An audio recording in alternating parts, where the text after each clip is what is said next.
कभी सोचा है कि सक्सेस और फेलियर के बीच का रास्ता कैसा दिखता है? हम सब लाइफ में कुछ ना कुछ अचीव करना चाहते हैं, पर जब चीजें गलत जाती हैं, जब हम फेल होते हैं, तब क्या? ज्यादातर लोग हिम्मत हार जाते हैं।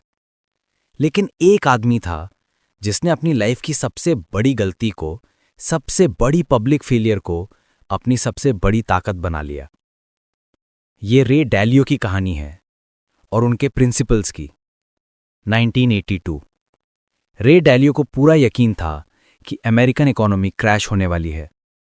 उन्होंने मीडिया में, कांग्रेस के सामने, हर जगह जाके ये बोला, और उन्होंने अपनी कंपनी ब्रिज वाटर एसोसिएट्स और अपने क्लाइंट्स का सारा पैसा इसी एक बेट पर लगा दिया कि मार्केट गिरेगी।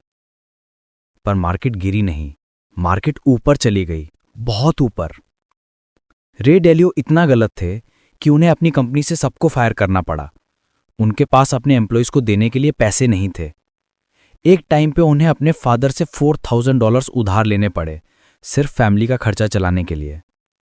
ये उनकी लाइफ का सबसे पेनफुल मोमेंट था, लेकिन यही वो मोमेंट था जिसने सब कुछ बदल दिया।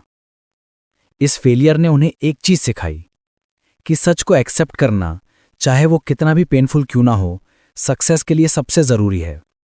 उन्हें लगा कि मैं सही हूं, ये सोचना और सच में सही होने में जमीन आसमान का फर्क है। यहां से उन्होंने एक नए तरीके से सोचना शुरू किया। उन्होंने डिसाइड किया कि वो अपने सारे लाइफ लेसन्स, सारी गलतियां और उनसे सीखी हुई हर चीज को लिख कर रखेंगे। इन्हीं लिखे हुए रूल्स को उन्होंने नाम दिया प्रिंसिपल्स। ये वही प्रिंसिपल्स हैं जिन्होंने उनकी कंपनी ब्रिज वाटर को दुनिया का सबसे बड़ा हेज फंड बना दिया, जो आज $150 बिलियन से ज्यादा मैनेज करती है। तो ये प्रिंसिपल्स हैं क्या? डालियो कहते हैं लाइफ में कुछ भी पाने के लिए एक सिंपल 5 स्टेप प्रोसेस है, और ये प्रोसेस बार बार रिपीट होता है। स्टेप 1, अपने गोल्स को जानो। डिसाइड करो कि आपको क्या चाहिए। क्लियर गोल्स, बिना कंफ्यूजन के। आपको एम्बिशियस होना पड़ेगा। स्टेप 2, प्रॉब्लम्स को आइडेंटिफाई करो। जब आप अपने गोल्स की तरफ बढ़ोगे तो प्रॉब्लम्स आएंगी, यही रियलिटी है। इन प्रॉब्लम्स को इग्नोर मत करो, इन्हें ढूंढो और उन्हें फेस करो। डालियो कहते हैं कि प्रॉब्लम्स को फेस ना करना, उन्हें सॉल्व ना करने से भी बड़ी गलती है। स्टेप 3, प्रॉब्लम को डायग्नोज करो।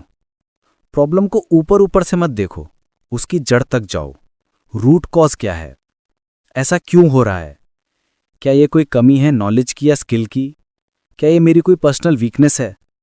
बिना रूट कॉज समझे आप प्रॉब्लम सॉल्व नहीं कर सकते। स्टेप 4, एक प्लान डिजाइन करो। जब आपको प्रॉब्लम का रूट कॉज पता चल जाए, तब उसको सॉल्व करने के लिए एक क्लियर प्लान बनाओ। लिख लो कि आप क्या क्या स्टेप्स लोगे। और स्टेप 5, उस प्लान को एग्जीक्यूट करो। प्लान बनाने से कुछ नहीं होगा, आपको डिसिप्लिन के साथ उस प्लान पर काम करना होगा जब तक आप अपने गोल तक पहुंच ना जाओ।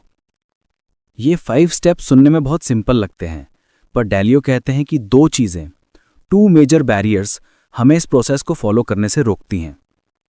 पहला है हमारा ईगो, हमारा मैं सही हूं वाला एटीट्यूड। हम अपनी गलतियां और वीकनेसेस एक्सेप्ट ही नहीं करना चाहते। जब कोई हमारी गलती बताता है तो हम डिफेंसिव हो जाते हैं। हमारा ईगो हमें सच देखने से रोकता है। दूसरा बैरियर है हमारे ब्लाइंड स्पॉट्स। हर इंसान का देखने का नजरिया अलग होता है।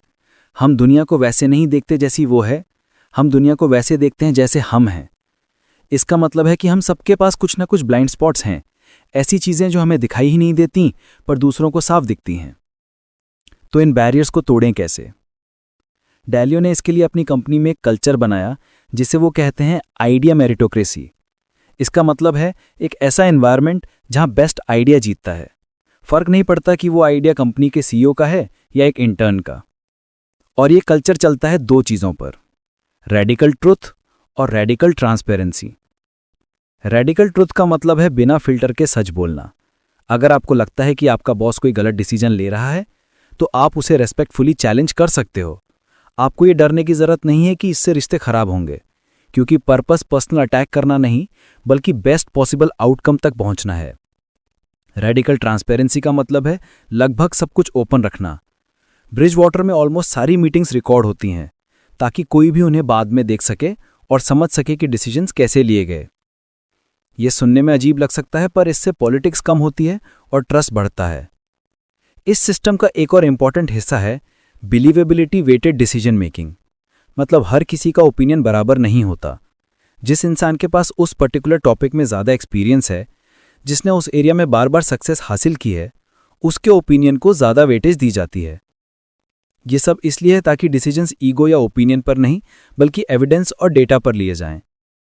डैलियो कहते हैं कि लाइफ एक गेम की तरह है। हर प्रॉब्लम एक पजल है, और जब आप उस पजल को सॉल्व करते हो तो आपको एक जेम मिलता है, एक प्रिंसिपल। ये प्रिंसिपल आपको नेक्स्ट पजल सॉल्व करने में हेल्प करता है। और इस पूरे प्रोसेस का सबसे इंपॉर्टेंट फॉर्मूला है pain plus reflection equals to progress. जब भी आपको पेन होता है, जब भी आप फेल होते हो, तो वो एक सिग्नल है, एक सिग्नल कि आपको कुछ सीखने की जरूरत है। अगर आप उस पेन से भागने की जगह रुककर रिफ्लेक्ट करते हो, सोचते हो कि गलती कहाँ हुई, तो आप प्रोग्रेस करते हो, आप इवॉल्व होते हो। आपका हर फेलियर आपको एक नया प्रिंसिपल देता है, और धीरे धीरे आप इन प्रिंसिपल्स का एक कलेक्शन बना लेते हो जो आपको लाइफ के हर डिसीजन में गाइड करता है। सोचो, आपके लाइफ के प्रिंसिपल्स क्या हैं? वो कौन से रूल्स हैं जिनके हिसाब से आप जीते हो?